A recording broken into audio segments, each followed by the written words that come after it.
Қайырлы күн, құрметті ұстаздар. Біздер бүгін Шырағай платформасына жалпы таныстырылым өтетін боламыз. Ең бірінші біздерде Шырақ Tools бөлімі. Шырақ Tools бөлімінде сіздің сатып алған пәндеріңіз тұрады. Ең көп дегенде біздерде 3 пәннен жүреді. Ең бірінші бұл пәндердің ішінде нелер кіреді? Авторлық бағдарламаға тақырыбыңызды барлығын енгізіп шығасыз. Одан кейін сізге 100 беттен артық авторлық бағдарламаны дайындап беретін болады. Одан кейін қысқа мерзімді жоспар. Қысқа мерзімді жоспар әр сабаққа жеке-жеке жазылатын болады.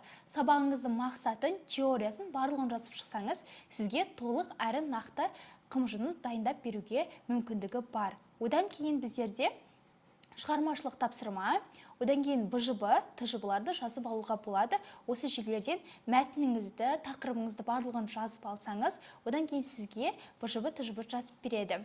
Одан кейін әдістемелік құрал жазып алуыңызға болады. Тақырыбыңызды жазасыз, тақырып сипаттамасын, сыныбын барлығын енгізіп болғаннан кейін сізге әдістемелік құрал жазып береді. Сол сияқты ғылыми жоба жазуыңызға болады. Ғылыми жоба дегеніміз біздерде 20-30 беттен артық шығарып береді. Сізге тақырыбыңыз бен сыныбыңызды жазып өтсеңіз жеткілікті. Біздерде Шырақ Tools бөлімінде осындай дүниелер қамтылған. Одан да бөлек әрбір сабақтың бағытына байланысты шығармашылық жаратылыстану тапсырмалары қамтылған. Келесі біздерде ыбырай-бот. Ыбырай-ботта сіздер мына жерден пәнді таңдайсыздар. Өзіңіздің пәніңізді таңдағаннан кейін сұрағыңызды немесе әртүрлі тапсырмаңызды бересіз. Содан кейін интермен жіберуге бассаңыз сізге бірден тапсырмаңызды орындап немесе мәтініңізді жазып береді.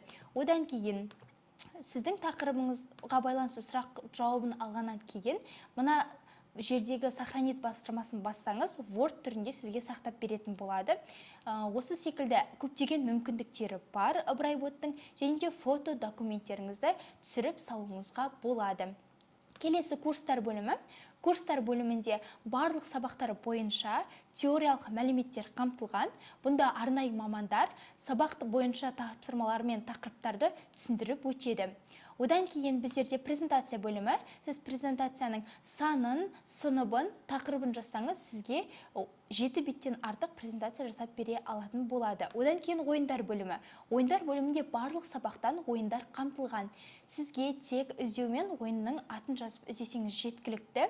Одан кейін бұл ойынның сілтемесінде алсаңыз болады, немесе осы платформамен тікелей ойната берсеңіз болады. Одан кейін интерактивті презентациялар. Бұл бөлімде барлық ойындар қамтылған.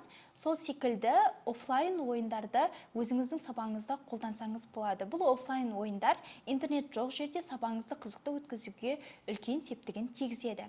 Одан кейін біздерде қолдау бөлімі. Қолдау бөліміне өтсеңіздер, сіздер бірден куратордың чатына өтетін боласыздар.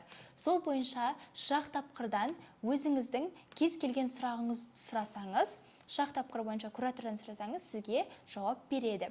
Келесі Шырақ тапқыр. Шырақ тапқырда біздерде Kahoot сияқты өтеді. Оқушылар өздерінің смартфондарымен ойынға қатысып, бірге ойнап, ең соңында жеңімпаз анықталатын болады. Шырақ ұшқырда біздерде 4 бағытта тапсырмалар қамтылады. Топтастыру, сөйлеу карталары, сәйкестендіру, дөңгелекті айналдыру секілді тапсырмалары бар. Өзіңіз жасап алсаңыз болады, немесе генерация арқылы тақырып жасаңыз, сізге бірден жасап береді. Одан кейін түсіндірме бейнелер. Бұл түсіндірме бейнелерде осы платформа бойынша әртүрлі түсіндірме бейнелер салынады. Осы түсіндірме бейнелерді қарап платформаны толық әрі нақты меңгеріп шықсаңыз болады. Одан кейін көрнекіліктер. Бұл көрнекіліктердің ішінде топқа бөлуге, кері байланысқа, ұйымдастыру кезеңіне арналған, ата-аналарға, ашық сабаққа арналған, әртүрлі бағыттағы және де бағалау сияқты көрнекіліктер бар. Осы көрнекіліктерді сабағыңызда қолдансаңыз болады. Сонымен қатар барлық пән бойынша көрнекіліктер қамтылған. Осымен платформа бойынша жалпы таныстырым аяқталды. Пайдалы білім болсын.